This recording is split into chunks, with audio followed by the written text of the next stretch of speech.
Selamat pagi, salam sejahtera. Terima kasih karena terus bersama dengan saya dalam channel Nazilin Unity ini.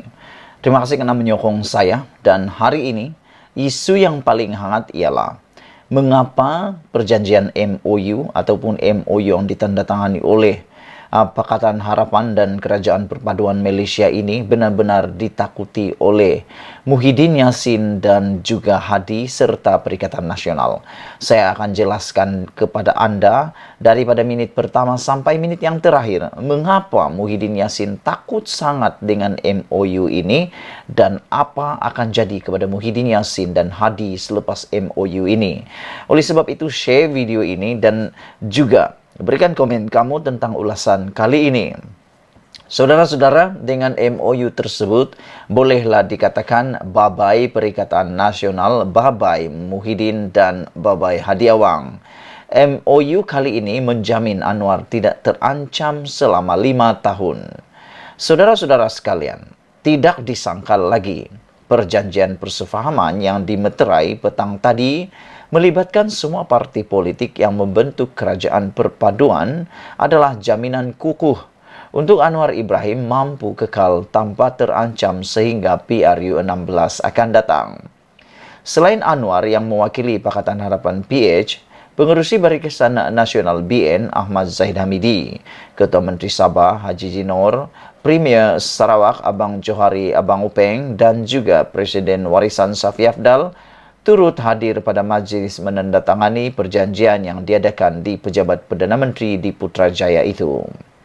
Perjanjian persefahaman berkenan ditandatangani oleh Setiausaha Agung Gabungan Politik masing-masing iaitu Saifuddin Nasution Ismail, mewakili PH, Zamri Abdul Kadir, Barisan Nasional, Alexander Nantalinggi, GPS dan Masidi Manjun, GRS, serta Lorito Espadua Junior, Warisan.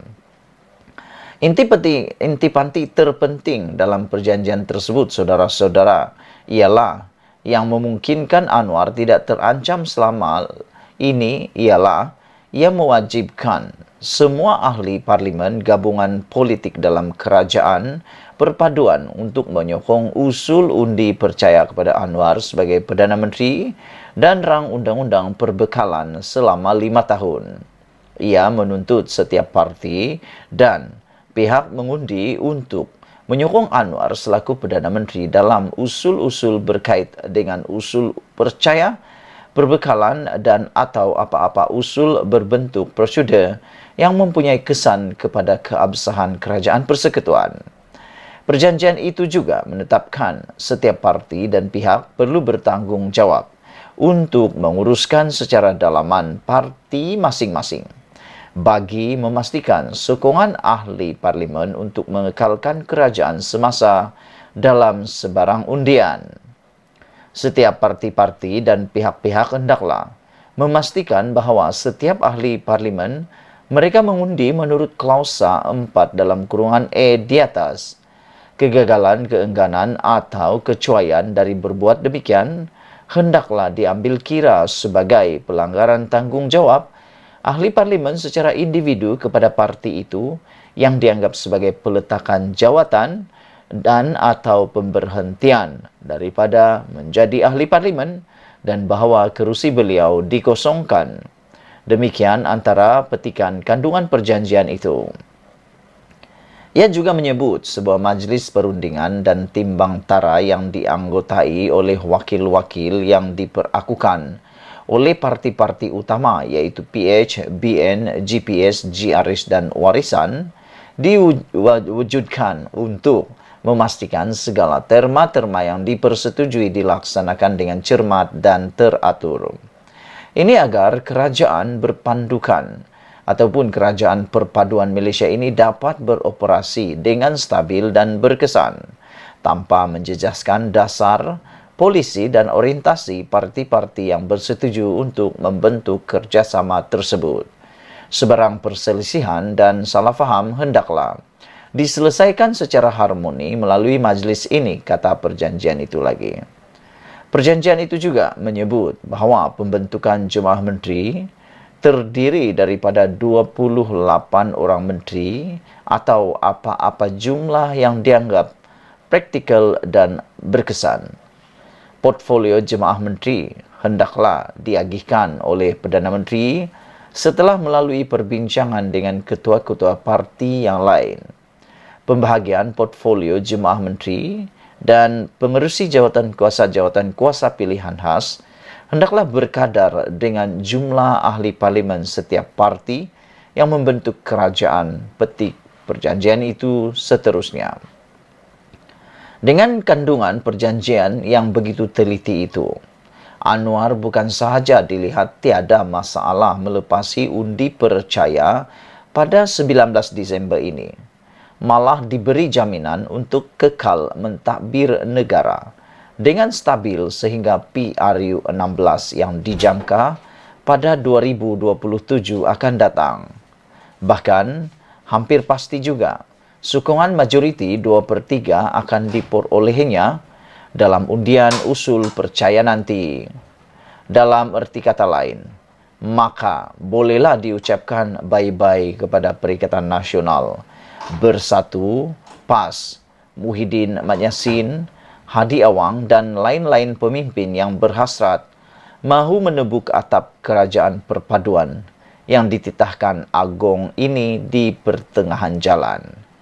Mereka kini tiada pilihan selain perlu menghadapi perjuangan sebagai blok pembangkang untuk tempoh 5 tahun mendatang ini dengan penuh reda, sabar dan jiwa yang tenang. Sementara itu, Anwar menyifatkan pemeteraian perjanjian persefahaman ini sebagai detik bersejarah dalam politik negara serta mempunyai hala tuju jelas dalam memastikan kerajaan yang stabil dan mampu menumpukan kepada takbir urus yang baik dan membangunkan ekonomi. Kita capai persefahaman atau mufakat dengan hala tuju jelas membangun negara, menjamin supaya sistem stabil dan tumpu perhatian untuk mengangkat martabat negara kita sebagai negara yang maju. Dalam memorandum ini, saya ingin jelaskan yang disepakati bukan soal kedudukan atau habuan, tetapi dasar berasaskan tata kelola yang baik dan memacu ekonomi secara segar dan meyakinkan. Saya telah diberikan kepercayaan serta terharu dengan bentuk sokongan dan juga komitmen bersama sebagai satu pasukan mantap kerajaan perpaduan, kata Datuk Seri Anwar Ibrahim. Menurut Anwar lagi, perjanjian itu juga akan membolehkan mereka menghadapi apa jua permasalahan di parlimen dan di luar dengan satu suara, iaitu kerajaan perpaduan Malaysia. Selain mengutamakan tata kelola yang baik dan ekonomi, Anwar berkata tumpuan mereka juga adalah kepada Perjanjian Malaysia 1963 serta pembangunan dan dasar di Sabah dan Sarawak.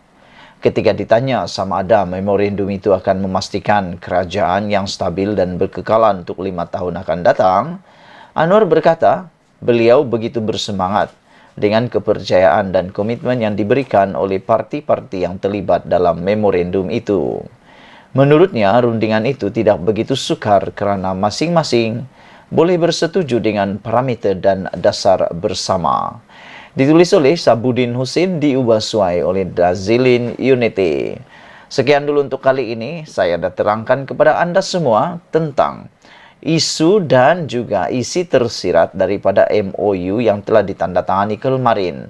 Rupa-rupanya inilah yang paling ditakuti oleh Muhyiddin, Hadi dan Perikatan Nasional. Kita jumpa lagi, tinggalkan komen kamu. Bye-bye.